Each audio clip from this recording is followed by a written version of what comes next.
सामाजिक विज्ञान का क्लास 6 का लेसन नंबर 18, जिसका नाम है प्यारे बच्चों जाति प्रथा को चुनौती। तो आइएगा शुरू करते हैं। जाति प्रथा जो हमारे प्राचीन समय से ही प्यारे बच्चों चली आ रही थी, आज हम उसके बारे में समझेंगे कि वो क्या थी। तो आइएगा शुरू करते हैं। जाति प्रथा को चुनौती। भारतीय समाज में प्लेग की बीमारी की भांति फैली अन्य समस्या एक जाति प्रथा थी। जिस प्रकार से प्लेग की बीमारी फैलती है प्यारे बच्चों, उसी प्रकार से हमारे समाज में, भारतीय समाज में जाति प्रथा की बीमारी भी फैली हुई थी। हिंदू समाज जातियों तथा उपजातियों में विभाजित था। समाज में सबसे निम्न जाति अस्पृश्यता का शिकार थी। अस्पृश्यता मीन्स, इसका अर्थ होता है प्यारे बच्चों छुआछूत। अस्पृश्य जाति के व्यक्तियों को उच्च जाति द्वारा प्रयोग किए जाने वाले कुओं से पानी खींचने की अनुमति नहीं थी तथा उन्हें मदिरा में प्रवेश करने तथा शास्त्र पढ़ने की भी अनुमति नहीं थी। ये क्या किस कारण था प्यारे बच्चों? जाति प्रथा के कारण कि जो निम्न वर्ग के लोग थे उन्हें उच्च वर्ग के लोगों की भांति दर्जा नहीं दिया जाता था। इस प्रकार जाति प्रथा ने न केवल व्यक्तियों के बीच मतभेद पैदा किए, बल्कि उन्हें विभिन्न वर्गों तथा समूहों में विभाजित कर दिया। समाज सुधारकों ने बड़ी शीघ्रता से जाति प्रथा के नकारात्मक प्रभावों को भांप लिया तथा उन्होंने भारतीयों के मध्य एकता विकसित करने का प्रयास किया। आगे देखते हैं प्यारे बच्चों जाति प्रथा में सुधार के पक्ष में तर्क। आपने पढ़ा है कि हिंदू समाज 4 वर्णों ब्राह्मण, क्षत्रिय, वैश्य तथा शूद्र में विभाजित था। धीरे धीरे हिंदू समाज हजारों जातियों एवं उपजातियों में विभाजित हो गया था। इन जातियों तथा उपजातियों ने अपने अपने रीति रिवाज एवं परंपराएं अपना ली थी। प्रारंभ में जातियां व्यवसाय के आधार पर निर्धारित हुई थी। ये जातियां व्यवसायिक समूह थी। क्या थी? व्यवसायिक समूह। समय बीतने के साथ साथ ये समूह वंशानुगत तथा इतने कठोर हो गए कि ये लगभग जल में टपकने वाले डिब्बों के समान बन गए तथा इनमें परस्पर कोई प्रत्यक्ष अंतः संबंध नहीं था। कुछ जातियां उच्च तथा अन्य निम्न समझी जाती थी, कुछ उच्च समझी जाती थी और कुछ बहुत नीचे स्तर की समझी जाती थी। इस प्रकार जाति प्रथा एक विभाजक शक्ति एवं विघटित समूह बन गई। शूद्र जाति में जन्म लेने वाला व्यक्ति अपनी जाति एवं व्यवसाय नहीं छोड़ सकता था, चाहे वह कितना ही बुद्धिमान क्यों न हो।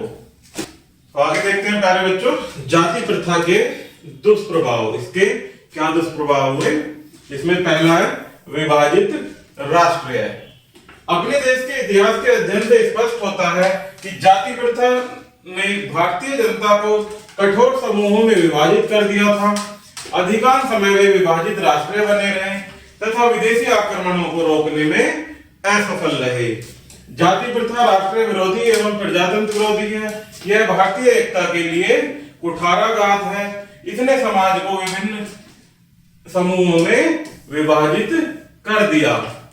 नेक्स्ट है इसका दुष्परिणाम प्यारे बच्चों निम्न जातियों की दयनीय दशा। भारत की जनता के अधिकांश व्यक्ति उन जातियों से संबंधित थे जिन्हें निम्न समझा जाता था। उनके साथ दुर्व्यवहार किया जाता था। उनमें से कुछ जातियों के साथ अस्पृश्यों के रूप में व्यवहार किया जाता था। वे सभी तुच्छ कार्य करते थे। वे अन्य जातियों के साथ मंदिरों में पूजा नहीं कर सकते थे। वे उच्च जाति के उत्सवों अथवा सामाजिक सभाओं में उपस्थित नहीं हो सकते थे। वे उन जातियों से तिरस्कृत रहते थे तथा आर्थिक दृष्टि से कमजोर थे। निर्धनता ने उनका नैतिक पतन एवं जातीय पतन कर दिया था। वे अज्ञानी, पिछड़े एवं निर्धन बने रहे। तो ये प्यारे बच्चों इसकी निम्न जाति के लोगों की एक दयनीय दशा थी। नेक्स्ट पॉइंट है कि देश की प्रगति में बाधा।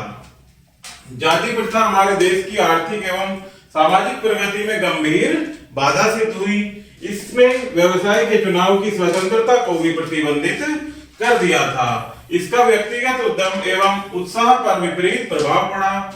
निम्न जाति के व्यक्ति भी आर्थिक प्रगति करने में असफल हो गए। जातिवाद की संकीर्ण भावना का दुष्प्रभाव किसी भी देश के व्यक्तियों में देश एवं समाज हित की भावना को भुला देता है। किसी भी समाज की सफलतापूर्वक कार्य प्रणाली के लिए संकीर्ण मानसिकता हानिकारक है। जैसा कि आप पूर्व कक्षाओं में पढ़ चुके हैं कि जाति प्रथा हमेशा ही हमारे समाज पर परस्पर प्रेम के अभाव का कारक रही है।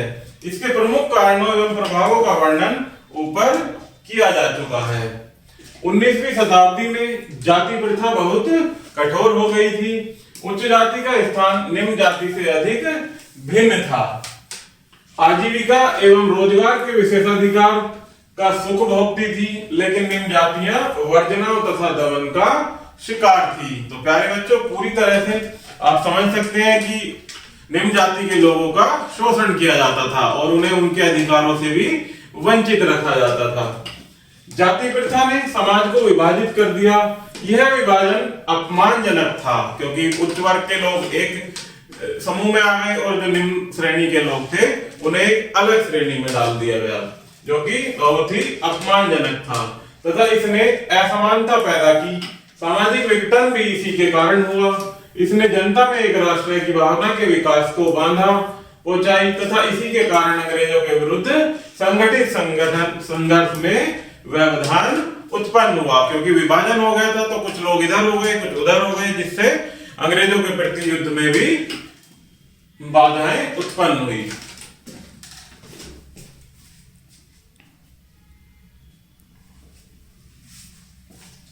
आगे देखते हैं प्यारे बच्चों कि जाति प्रथा के विरुद्ध समाज सुधारकों की भूमिका। हमारे देश में कुछ ऐसे महान समाज सुधारक हुए हैं जिन्होंने जाति प्रथा की जो बीमारी थी एक प्रकार की, इसको दूर करने में अपनी अहम भूमिकाएं निभाई। तो देखते हैं, जैसे ही जनता के बीच आधुनिक एवं प्रजातांत्रिक विचारों का प्रसार हुआ, जनता ने जाति प्रथा एवं अस्पृश्यता के विरुद्ध आवाज उठाना प्रारंभ कर दिया था। राष्ट्रवादी आंदोलन ने जाति प्रथा को कमजोर बनाने में महत्वपूर्ण भूमिका निभाई। इसने जातिगत विशेषाधिकारों का विरोध किया तथा समानता के अधिकार के लिए संघर्ष किए बिना तथा बिना किसी जाति, लिंग, धर्म के भेदभाव के व्यक्ति के समान विकास की स्वतंत्रता के लिए प्रयास किया।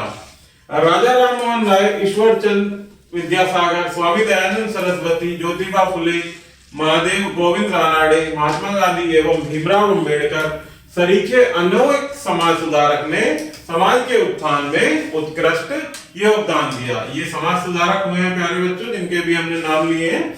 तो इनके बारे में इन्होंने क्या क्या भूमिका निभाई है जाति प्रथा को दूर करने में, इनके बारे में विस्तार से पढ़ेंगे। सबसे पहले देखते हैं ज्योतिबा फुले जी के बारे में। ज्योतिबा फुले राव को महात्मा फुले के नाम से भी लोकप्रियता प्राप्त थी।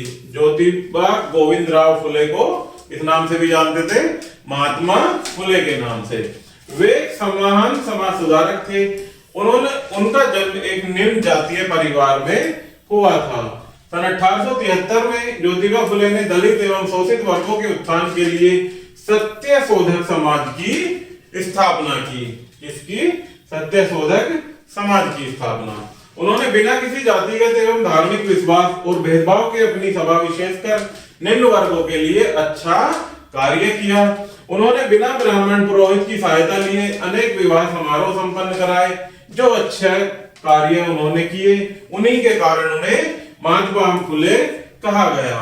फुले का मिशन ब्राह्मणों की जातीय श्रेष्ठता को चुनौती देना था, जिससे सामान्य जनता के मध्य शिक्षा के प्रसार का समर्थन किया।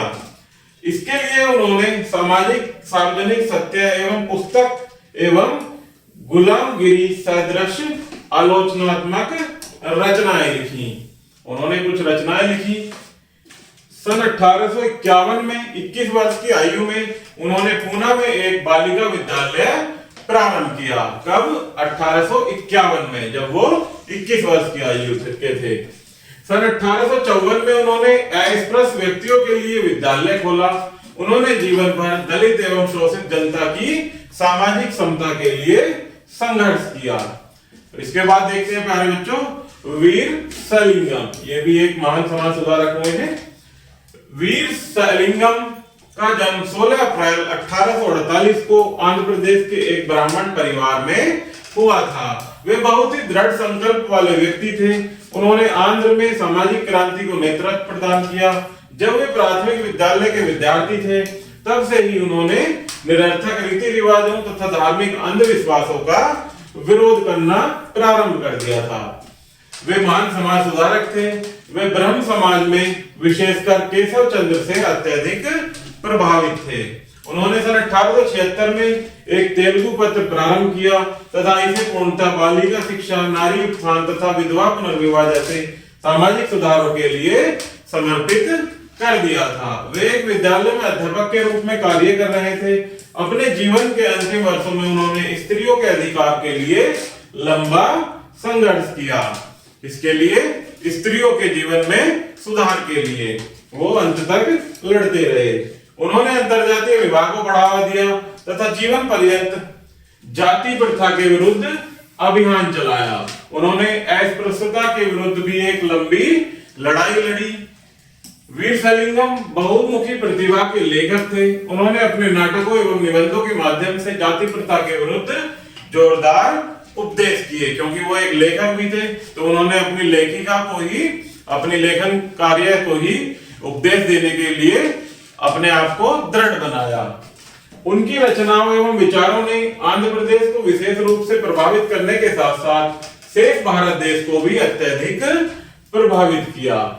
आगे देखते हैं प्यारे बच्चों श्री नारायण गुरु के बारे में, जिनका जन्म 1856 से 1939 तक वो जीवित रहे। ये आप इनकी फोटो भी देख सकते हैं श्री नारायण गुरु की। देखते हैं इनके बारे में।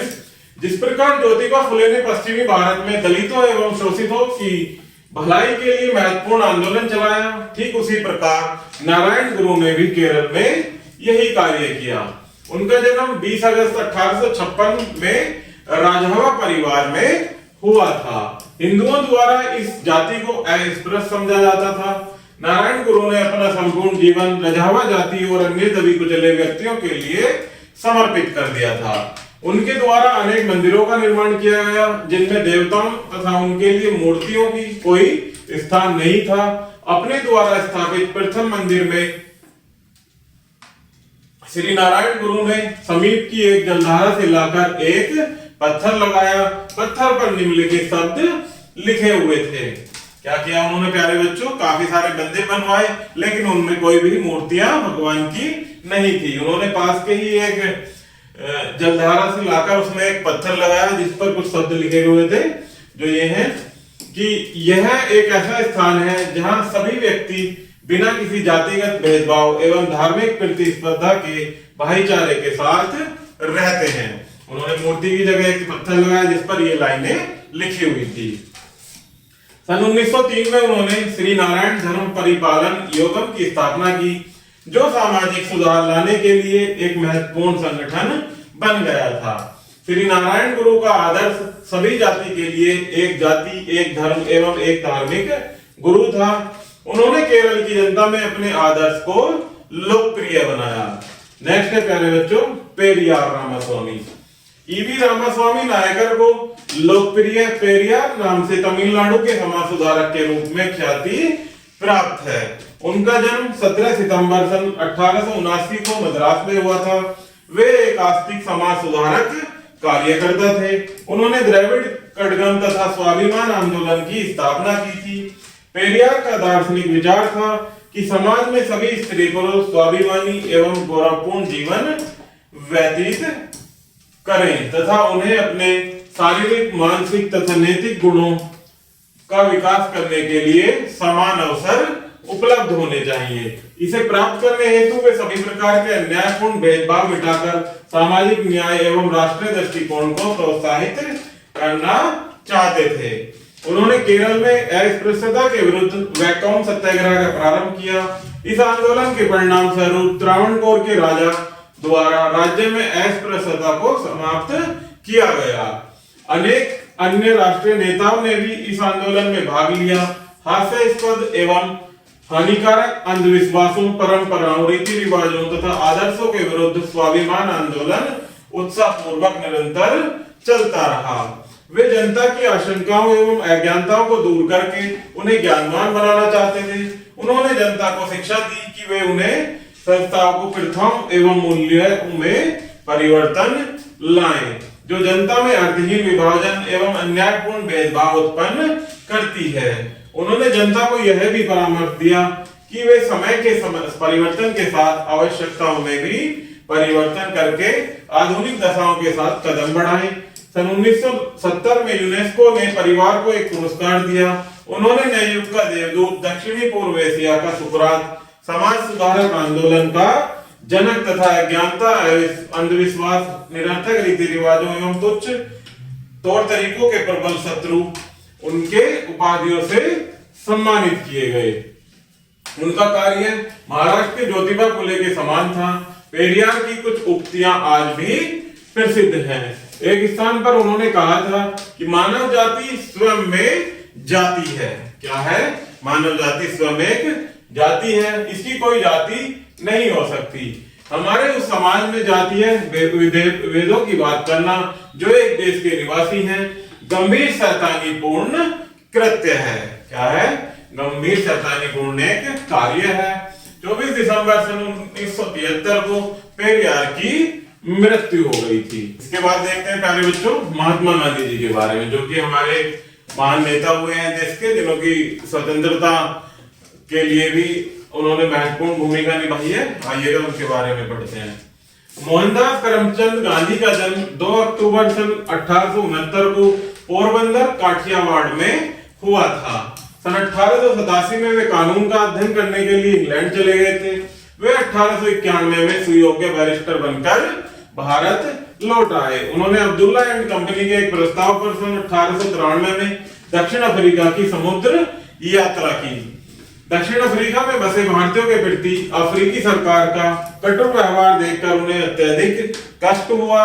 सन 1915 में भारत लौटने के पश्चात उन्होंने संपूर्ण भारत की यात्रा की तथा अनुभव किया कि अब भारतीयों को स्वतंत्रता प्राप्ति हेतु वास्तविक राष्ट्रीय आंदोलन की आवश्यकता है। उन्हें दक्षिण अफ्रीका के आंदोलन में पहले ही आंदोलन संबंधी ज्ञान हो चुका था। सन 1920 में उन्होंने देशव्यापी असहयोग आंदोलन चलाया। कौन सा? असहयोग आंदोलन। कब चलाया? 1920 में। जनता में अपने विचारों के प्रसार हेतु उन्होंने प्रेस का भी प्रयोग किया तथा नवजीवन एवं यंग इंडिया का संपादन किया। कुछ समय पश्चात उन्होंने इसके नाम में परिवर्तन कर इसे हरिजन नाम दिया। उन्होंने हिंदू मुस्लिम एकता, हरिजनों का उत्थान, निरक्षरता का उन्मूलन, ग्रामीण उद्योगों का विकास, ग्रामीण स्वच्छता एवं मद्य निषेध आदि विषयों पर अथक कार्य किए। देखते हैं पहला, वास्तव में गांधी जी ने अपने सार्वजनिक कार्यों में अस्पृश्यता के उन्मूलन को सर्वोच्च प्राथमिकता दी। उन्होंने अपने पत्र को हरिजन नाम दिया तथा उसके माध्यम से अपने सामाजिक, राजनीतिक एवं धार्मिक विचारों का प्रचार प्रसार किया। नेक्स्ट पॉइंट देखते हैं कि उनका विश्वास था कि अस्पृश्य व्यक्ति हरिजन ही ईश्वर की वास्तविक संतान है। गांधी जी के प्रयत्न को मुख्य रूप से मंदिरों में अस्पृश्य के प्रवेश पर प्रतिबंधों को हटाकर दर्शाया गया। सन 1932 में गांधी जी ने अखिल भारतीय हरिजन संघ की स्थापना की। उन्होंने एक हरिजन समाज की स्थापना कर दी। नेक्स्ट पॉइंट देखते हैं प्यारे बच्चों, उन्होंने हरिजनों की बस्ती में उनके साथ रहना प्रारंभ कर दिया। उन्हें हरिजन बस्ती कहा जाता था, जहां वो रहते थे उन्हें क्या कहा जाता था प्यारे बच्चों? हरिजन बस्तियां, जो आज भी दिल्ली में मंदिर मार्ग पर विद्यमान है। हरिजनों के मध्य निवास करते समय एक बार गांधी जी ने कहा था, मैं पुनर्जन्म नहीं चाहता हूं, लेकिन यदि मुझे पुनर्जन्म लेना पड़े तो मैं ईश्वर से प्रार्थना करता हूं कि मुझे अस्पृश्य के रूप में जन्म दे। नेक्स्ट पॉइंट है प्यारे बच्चों, समानता के सिद्धांत में उनका विश्वास था कि जैसे कृष्ण भगवान ने गीता में शिक्षा दी थी, उनके अनुसार गीता की भी शिक्षा है कि सभी चारों वर्णों के व्यक्तियों के साथ समान रूप से व्यवहार किया जाना चाहिए। नेक्स्ट पॉइंट है, शिक्षा के प्रचार प्रसार में प्रजातंत्र एवं राष्ट्रवाद के विचारों को जनता तक पहुंचाने संबंधी व्यवस्था की जाए। नेक्स्ट है कि असहयोग आंदोलन में गांधी जी ने स्वयं को खादी बुनाई, अस्पृश्यता के उन्मूलन, राष्ट्रीय शिक्षा, स्त्रियों के उत्थान तथा हिंदू मुस्लिम एकता में वृद्धि जैसे अनेक सृजनात्मक कार्यक्रमों में समर्पित कर दिया था। इसके बाद देखते हैं प्यारे बच्चों जो हमारे संविधान के निर्माता हैं डॉक्टर भीमराव अंबेडकर के बारे में। भारतीय संविधान के निर्माता डॉक्टर भीमराव अंबेडकर ने लिखा, असमानता हिंदू धर्म की आत्मा है। उन्होंने दलित एवं शोषित सामाजिक व्यवस्था को हिंदू धर्म के अत्याचार के रूप में चिन्हित किया। उनका जन्म 14 अप्रैल सन 1891 को ब्रिटिश सरकार द्वारा स्थापित केंद्रीय मध्य प्रांत जो कि मध्य प्रदेश के मऊ नगर में हुआ था। कहां पर हुआ था? एमपी यानी मध्य प्रदेश में। वे रामजी मालोजी सकपाल एवं भीमाबाई मुर्बादकर की संतान थे। वे मराठियों के मेहर जाति से संबंधित थे। सन 1916 में उन्होंने डॉक्टरेट की उपाधि प्राप्त की थी। उनका सर्वप्रथम प्रकाशित लेख पत्र भारत में जातियां उनके तंत्र एवं विकास था। उन्होंने बॉम्बे में एक साप्ताहिक पत्र मूक नायक प्रकाशित करना प्रारंभ किया। कहां पर? बॉम्बे में मूक नायक के नाम से एक पत्र प्रारंभ किया। इस पत्र के माध्यम से उन्होंने कट्टर हिंदू आस्थाओं एवं विश्वासों की जमकर आलोचना की। उन्होंने दलित एवं शोषित वर्गों में शिक्षा एवं सामाजिक आर्थिक उत्थान को बढ़ावा देने के लिए बहिष्कृत हितकारिणी सभा का गठन किया।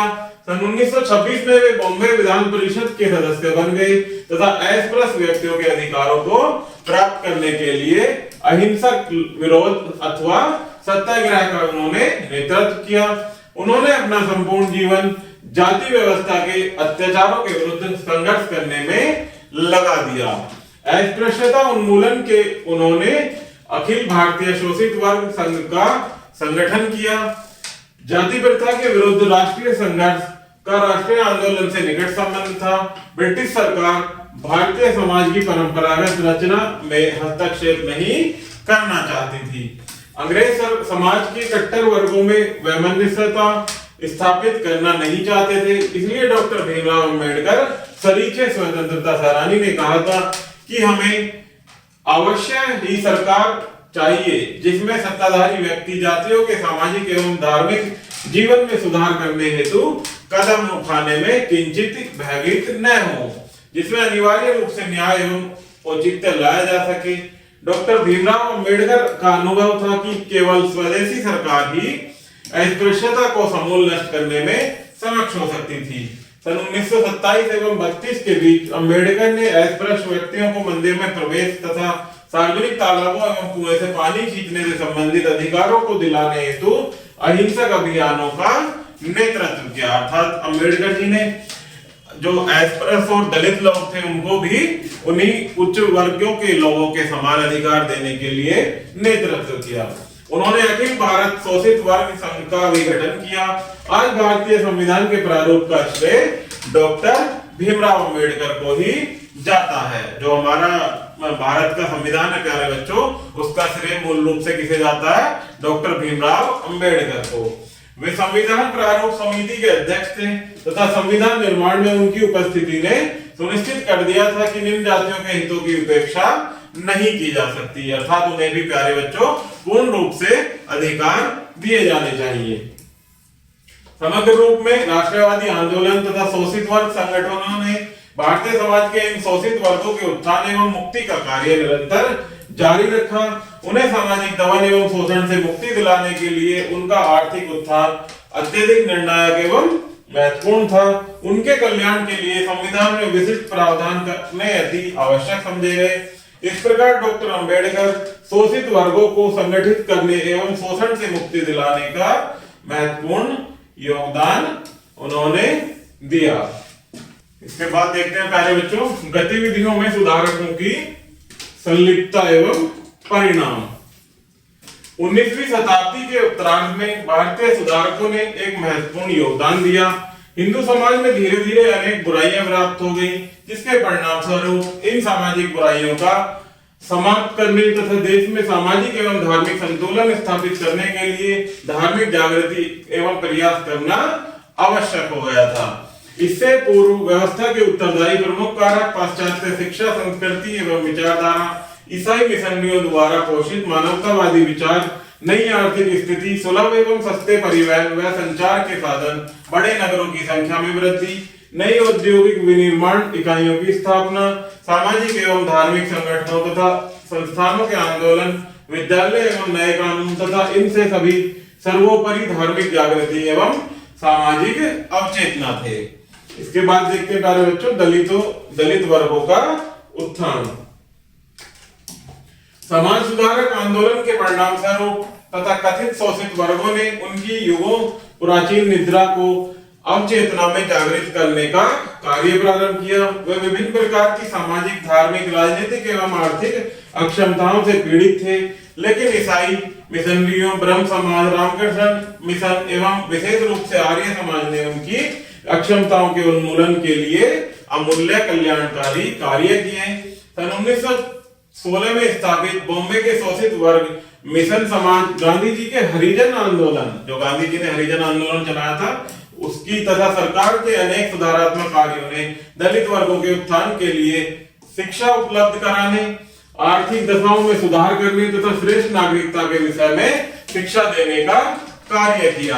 आज शोषित वर्गों एवं पिछड़े समुदाय के व्यक्तियों के लिए उदार छात्रवृत्तियां तथा अनेक सुविधाएं प्रदान की जा रही हैं। प्यारे बच्चों, आगे देखते हैं वर्तमान में जाति प्रथा। ये तो प्राचीन समय के बारे में हमने पढ़ा, जाति प्रथा में क्या उस समय का साझेदारी भागीदारी नहीं, और आज हम वर्तमान के बारे में पढ़ेंगे जाति प्रथा। यद्यपि समाज में आज भी जाति व्यवस्था प्रचलित है, लेकिन उसको दूर करने के लिए निरंतर प्रयास किए जा रहे हैं। आज जातिगत भेदभाव धीरे धीरे समाप्त हो रहे हैं।